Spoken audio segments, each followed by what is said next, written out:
Imagine a city swallowed by a thick, suffocating mist, where the cobblestone streets shine not with rain, but with the slick residue of fear. We are in 16th century Scotland, a place where a single word spoken out of turn could seal a woman's fate faster than any poison.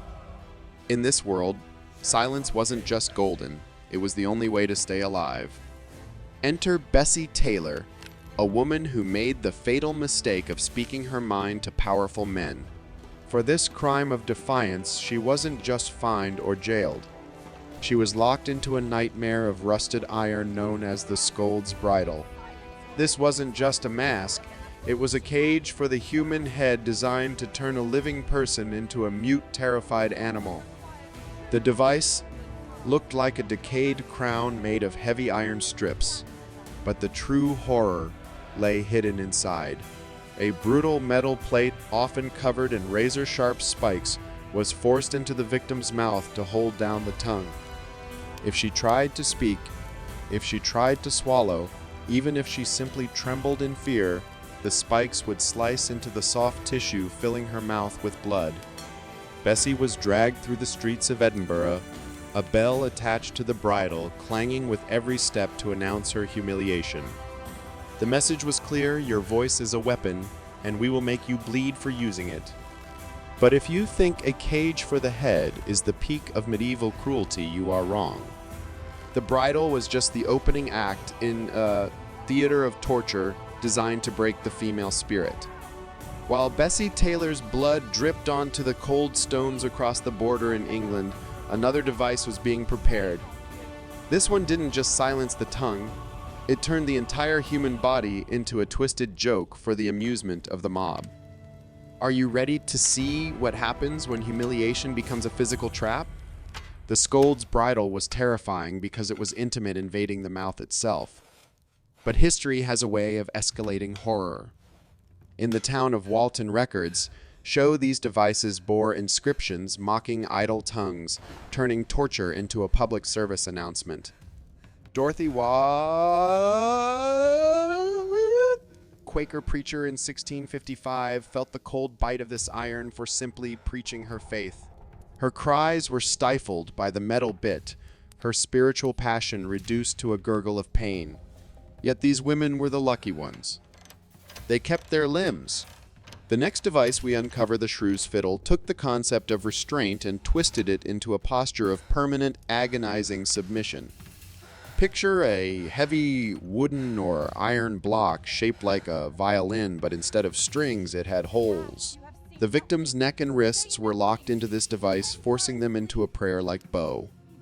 But this wasn't prayer, it was paralysis. Women accused of being difficult were locked into the fiddle and forced to parade through the market square. The geometry of the device forced the head forward and the arms up, a position that caused excruciating muscle cramps within minutes. Crowds would jeer, throw rotten food, and mock the woman who was now physically incapable of looking them in the eye. The psychological impact was devastating. The fiddle didn't just hurt, it stripped away dignity layer by layer. The victim became a puppet, dancing to the tune of a society that hated her independence. But as we move deeper into the dark archives of history, the punishments shift from humiliation to mutilation. The fiddle trapped the body, but the next device on our list was designed to tear it apart. We are leaving the town square and entering the dungeon, where the tools get sharper, hotter, and infinitely more sadistic. The progression of cruelty is startling. First, they silenced the voice. Then they bound the body. Now we arrive at instruments designed to invade and destroy the most sacred parts of the female form. The darkest corners of the Holy Roman Empire birthed a device so gruesome it sounds like fiction, the breast ripper. This wasn't a tool for restraint. It was a tool for erasure. Designed to punish women accused of heresy, adultery, or self-induced abortion. It targeted the very symbols of womanhood and maternity with a cold, mechanical hatred. The device consisted of 4 iron claws, curved and sharpened, like the talons of a bird of prey. The torture began with heat.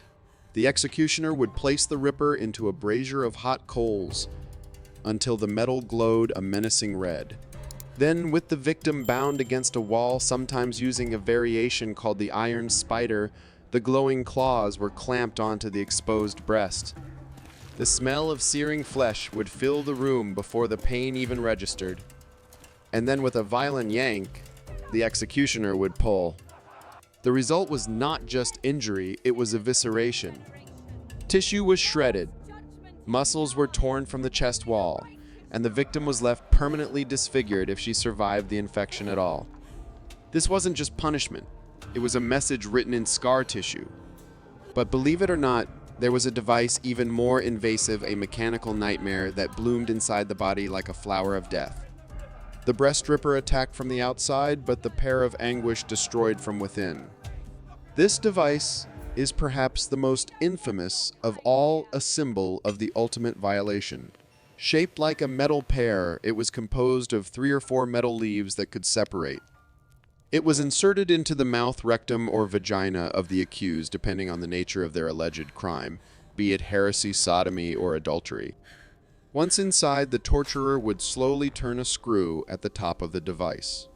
As the screw turned, the metal leaves expanded. Slowly, methodically. The device wasn't sharp at first, but the pressure it exerted was catastrophic.